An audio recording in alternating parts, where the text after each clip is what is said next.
नमस्कार। आज हम आँखों की बनावट पर थोड़ी गहराई से बात करेंगे। हमारे पास जो सामग्री है, उसमें कुछ खास शब्दों का जिक्र है, जैसे न्यूरोरेटिनल रिम, ऑप्टिक डिस्क और ऑप्टिक कप। सुनने में थोड़े टेक्निकल लग सकते हैं ना, पर ये हमारी देखने की क्षमता के लिए बहुत ज़रूरी है। हाँ, बिल्कुल। और ये काफी अहम है। मतलब ये तीनों ही संरचनाएं ऑप्टिक नर्व के उस हिस्से में हैं जहां वो आंख से जुड़ती हैं। ऑप्टिक नर्व हेड कहते हैं उसे।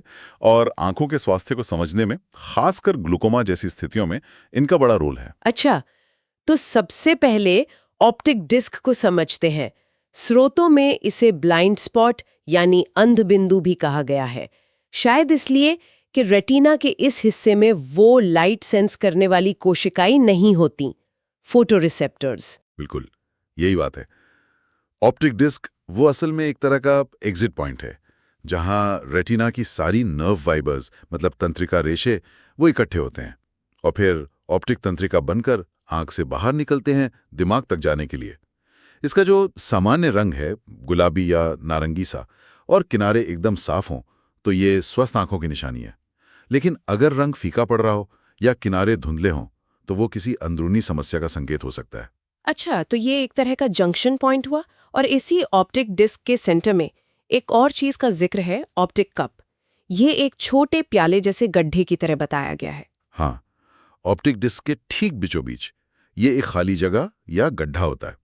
और दिलचस्प बात यह है कि इस कप का साइज डिस्क के मुकाबले कितना बड़ा है, ये बहुत मायने रखता है।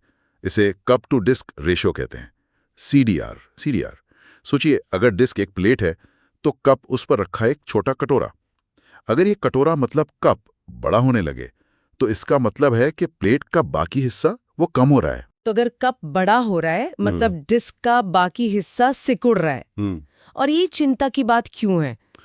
क्योंकि डिस्क का वो बाकी हिस्सा ही असल में महत्वपूर्ण नर्व टिश्यू है। अच्छा। असली चीज वही है। जब कप बड़ा होता है तो ये अक्सर इस बात का संकेत होता है कि नर्व फाइबर्स नष्ट हो रही हैं, जगह खाली हो रही है। ये ग्लूकोमा जैसी बीमारियों का एक क्लासिक लक्षण हो सकता है, जिसमें ऑप्टिक तंत्रिका को नुकसान पहुंचता है और नजर धीरे धीरे कम होती है, खासकर साइड से। इसीलिए ये रेशियो डॉक्टरों के लिए एक बहुत जरूरी सूचक है। समझ गई। तो डिस्क और कप के बीच का जो ये महत्वपूर्ण नर्व टिश्यू वाला हिस्सा है, वही न्यूरोरेटिनल रिम कहलाता है ना? बिल्कुल सही।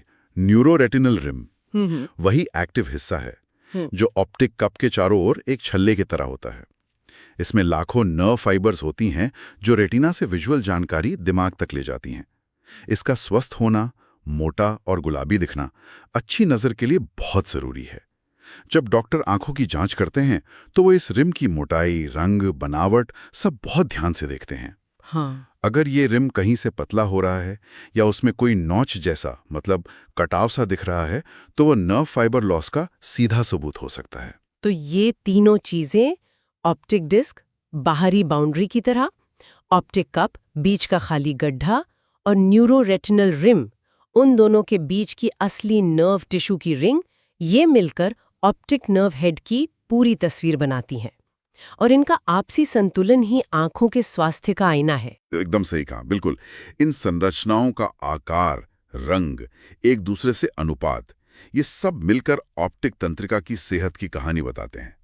और सिर्फ एक बार देखना काफी नहीं होता, बल्कि समय के साथ इनमें जो बदलाव आते हैं उन पर नजर रखना बहुत जरूरी है, खासकर उन लोगों के लिए जिन्हें ग्लूकोमा या ऐसी दूसरी स्थितियों का खतरा हो। इन बदलावों को जल्दी पकड़ लेने से नजर बचाने के लिए सही कदम उठाने का मौका मिल जाता है। तो ये थी न्यूरोरेटिनल रिम, ऑप्टिक डिस्क और ऑप्टिक कप के बारे में कुछ जानकारी जो हमारे स्रोतों से निकल कर आई।